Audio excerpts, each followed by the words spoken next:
Donc, notre opération d'aujourd'hui consiste à créer un fond et faire l'opération qui s'appelle photomontage. Donc, je sélectionne mon fond. Par la suite, je compte vraiment importer une deuxième photo là-dedans. Pour cette raison, je vous invite de cliquer sur Fichier, Importer et Incorporer. Et ici, comme vous voyez, je vais bien essayer de sélectionner une photo, par exemple cette photo ou cette photo. L'opération suivante, c'est redimensionner la photo. S'il vous plaît, vous maintenez la touche Shift. Si vous avez une version 2016 vers 2019, par contre, si vous avez une version 2020, c'est pas nécessaire. Vous déplacez l'objet. Pour activer l'importation, vous cliquez sur la touche Entrée. Je pense que vous avez bien remarqué qu'il y a une petite icône ici qui est différente par rapport à l'autre cadre. Ça veut dire que ce plan n'est pas incorporé à 100%. Pour cette opération, vous cliquez ici, là où il y a le nom du fichier. Non pas ici s'il vous plaît, mais ici. Bouton droit, pixeliser le calque. Et je pense aussi que vous avez bien remarqué que l'icône a été disparue. Dans ce cas, on peut vraiment modifier cette photo. Bien. Supposons qu'on a un fond uni. Dans ce cas, on peut utiliser la baguette magique. Par contre, dans notre cas de figure, on va utiliser l'outil de sélection rapide. S'il vous plaît, pour sélectionner l'outil de sélection rapide, il faut maintenir la sélection avec le bouton gauche de la souris. Il y a une nouvelle fenêtre qui s'affiche, qui apparaît, outil de sélection rapide. Vous zoomez avec une technique de CTRL+, vous maintenez CTRL+ pour zoomer, ou bien CTRL ALT et plus la roulette pour zoomer sur la photo. Bien. La touche espace me permet de se déplacer dans le plan de travail. Espace est le bouton gauche. Par la suite, je vais bien essayer de sélectionner mon personnage. Écoute-moi très attentivement. Tout doucement. Tout doucement. Il y a des endroits dont je dois normalement zoomer. Espace. J'essaie de sélectionner mon petit personnage. Ici, et comme vous voyez, je pense qu'on est d'accord que le diamètre de la sélection est trop grand par rapport à l'amont. Donc, bouton droit, pardon, vous minimisez directement la taille selon les versions de l'épaisseur. Par la suite, vous sélectionnez votre objet. Bien sûr, il y a des techniques avancées qui nous permettent d'agrandir ou minimiser le diamètre en maintenant, si vous voulez utiliser le raccourci, en maintenant la touche Alt et le bouton droit de la souris. Vers la droite, ça augmente le rayon. Vers la gauche, ça minimise le rayon.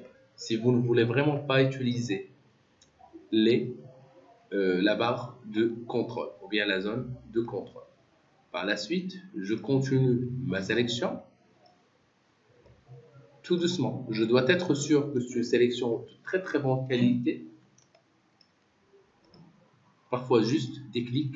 Je suis en mode addition, là où il y a le petit plus. Alt vers la gauche, un petit peu, pour sélectionner cette partie.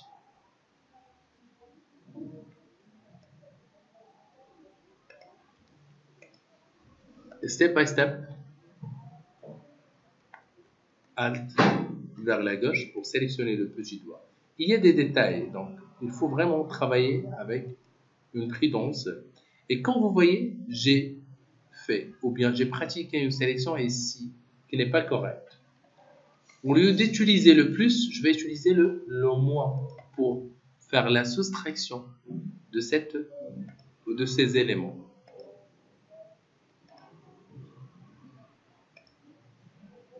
C'est bon? Bien. Je retourne CTRL ALT et la roulette.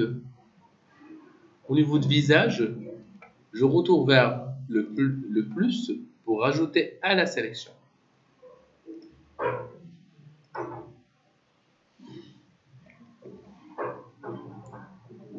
Le petit moins pour désélectionner. Tout doucement. Bien. Et la même chose, les cheveux, je pense qu'ils sont très très bien sélectionnés. Je continue à vérifier le contour parce que c'est très important. Pour les pieds, je vais rajouter à la sélection les pieds et c'est bien fait. Et quand vous voyez, il y a des informations à ne pas rater. Par exemple, ce petit endroit, il n'est pas sélectionné. Je continue ma sélection. CTRL Z s'il y a une erreur. Je rajoute à la sélection espace.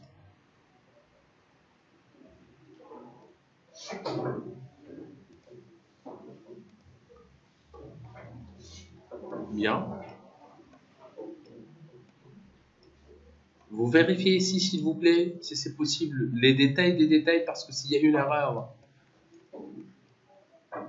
il vaut mieux la rectifier maintenant. Je pense que c'est bien. La balle, elle est bien sélectionnée.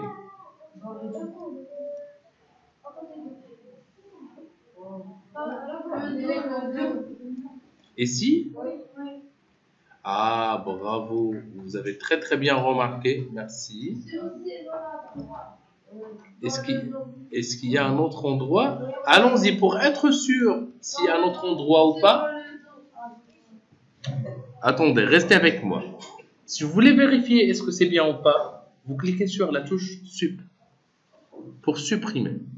Une fois on supprime, écoute-moi très attentivement, notre objet, je pense que vous avez bien remarqué qu'on a supprimé la totalité de notre personnage. C'est-à-dire on a très très bien fait la sélection. CTRL Z.